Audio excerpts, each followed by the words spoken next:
বাংলার বিজেপি নেতা কর্মীদের সঙ্গে কথা বললেন প্রধানমন্ত্রী নরেন্দ্র মোদী।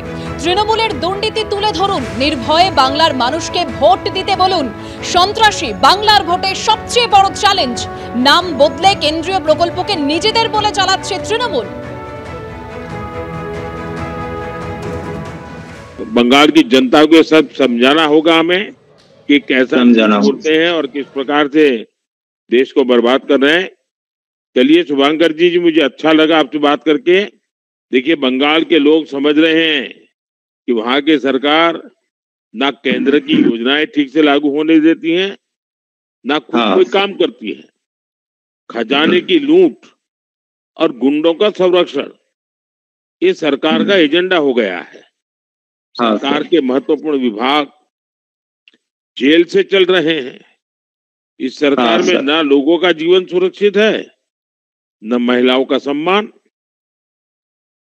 अपनी कम से कम 10 उपलब्धियों की बात करें और राज्य सरकार की 10 ऐसी नाकामी भी बताएं जिससे बंगाल के लोगों का टीएमसी के कारण नुकसान हुआ है। हर रविवार को अलग अलग मंडलों में छोटी छोटी बैठकें करें। इसमें बूथ समिति के लोग एक हफ्ते का एजेंडा बनाएं और अगले पूरे हफ्ते उसके हिसाब से काम करें। এবার সরাসরি নজর রাখবো বহরমপুরের সভায় বক্তব্য রাখছেন শুভেন্দু অধিকারী। এই এমপি না, ওদের যে প্রার্থী।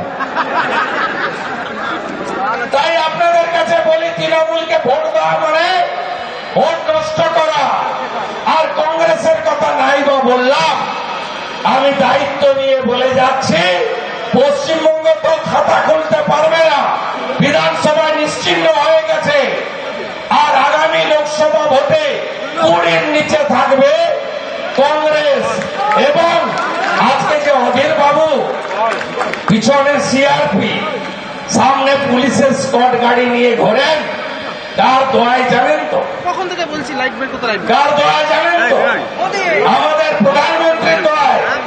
কারণ কংগ্রেসের কাছে 10% এমপি ছিল না।